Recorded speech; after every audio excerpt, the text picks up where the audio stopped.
My name is Byron Schlomach, and I'm an economist with the Goldwater Institute.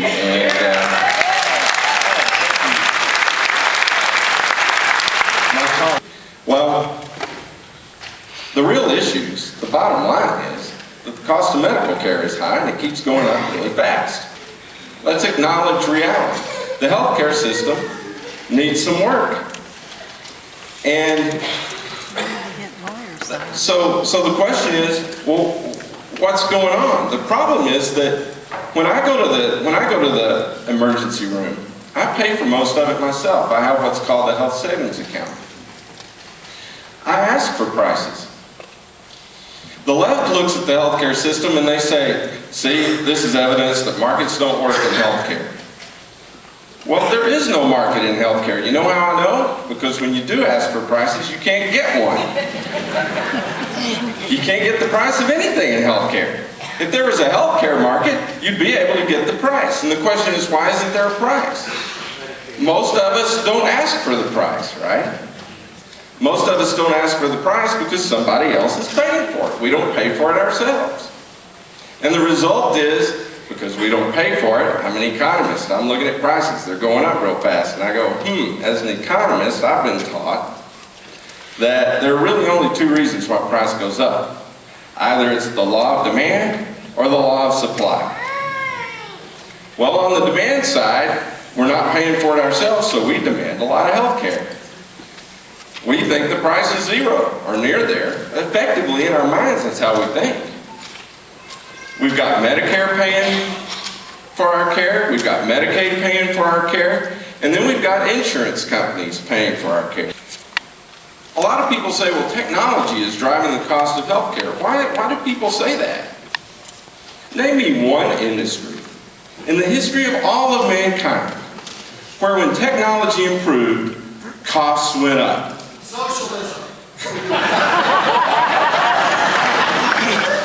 Well, I was going to say the only other one besides healthcare I can think of is public education, and it's socialized schools. That's exactly right.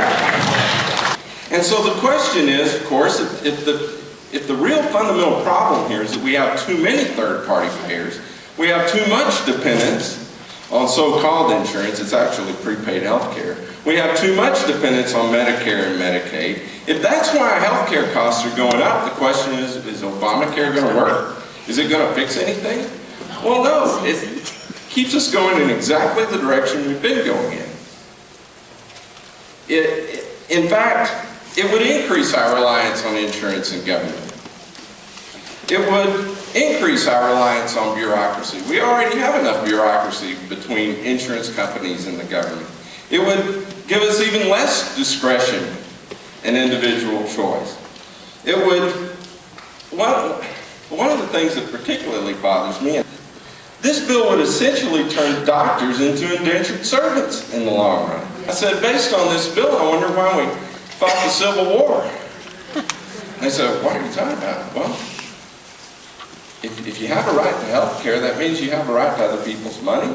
You have a right to other people's time, other people's talents, other people's work effort.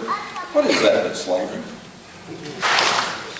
The Obama reforms will give us artificial rationing, not the kind of rationing we get with health care, where we all get to participate in the decisions that are made. It's going to give us, we'll lose experimentation. There was a doctor in Australia who figured out that most stomach peptic ulcers are caused by bacteria. And he treated people with antibiotics and he cured them. Under the Obama plan, with all this comparative effectiveness research and everything, as a doctor, you'd lose the freedom to do that. What really bothers me, though, is that we'll lose innovation. I have a niece who had leukemia. Her life was saved by antifungal drugs that had been developed just a few years before she got sick. Her life was saved by those drugs. Look, when people say profit's immoral, those drugs were developed in response to the profit motive. There was profit in saving people's lives. And as long as there's profit in saving people's lives will be saved. It's a good thing. In Canada, where there's no profit in saving people's lives, they have 830,000 people waiting in line for various procedures. I read about a lady who came to Arizona from Canada, went to the Mayo Clinic to get her brain tumor taken care of. All my life I've lived in this country with public health insurance, and I always thought that I would be okay, that everything would be fine. And when I needed help, it wasn't there. And then in Britain, people are pulling their own teeth. Seriously, and waiting in line for cancer treatments. My niece would be dead if she'd been in Britain. There's an excellent article in this month's Atlantic magazine, The Atlantic. It's by a man named David Goldhill, and if you do a search, just put in 2 words, Goldhill and Atlantic, it'll be the first thing that comes up in a Google search. And this man says he's a Democrat, and if you search his name, you're going to find out real quick that he's given tens of thousands of dollars to the Democratic Party. He's not lying. But he absolutely nails it in this article. It's called How American Healthcare Killed My Father. His father, his 83-year-old dad, died from a hospital-induced infection. And he found out that, you know, you can almost completely do away with hospital-induced infections if doctors just wash their hands all the time.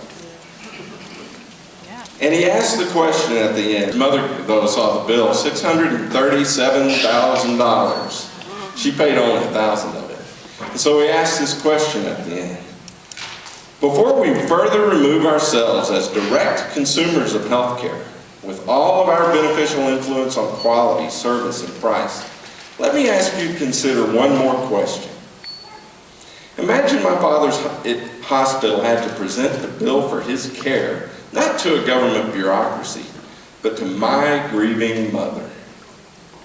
Do you really believe that the hospital, forced to face the victim of its poor quality service, forced to collect the bill from the real customer, wouldn't have figured out how to make its doctors wash their hands? Isn't that a good question? This third-party payer system from insurance companies is killing us. This third-party payer system from Medicare is killing us. This third-party payer system from Medicaid is killing us. And so the question is, how do we become first-party payers again? And the answers really are amazingly simple. I mentioned just a moment ago my health savings account. This was part of the Medicare Part D deal that was done under the Bush administration, but it happens to be a pretty good thing. You get to save money tax-free as long as you spend it on health care. You spend it without incurring any kind of penalty or tax. But you have to have a high deductible insurance plan. Of course, what we call high deductible is only a few $1,000s for an individual. And I say only, and I mean that, only. As Mr. Dughill says, Goldhill, the Democrat here, he says we ought to be paying our everyday health care costs out of our own incomes. When it comes to slightly more major things and emergencies, when it's catastrophic, that ought to come from health insurance. And he's absolutely correct.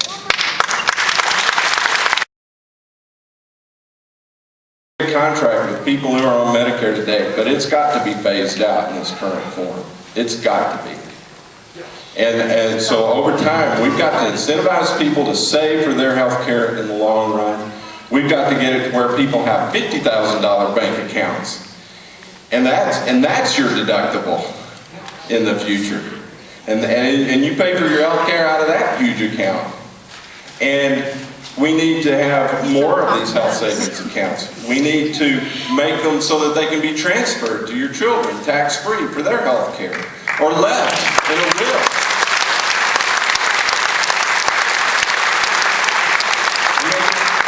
Make it possible to give it to anybody in a charitable situation for their health care without tax penalty. In other words, we need individual freedom in this country, not more government telling us what.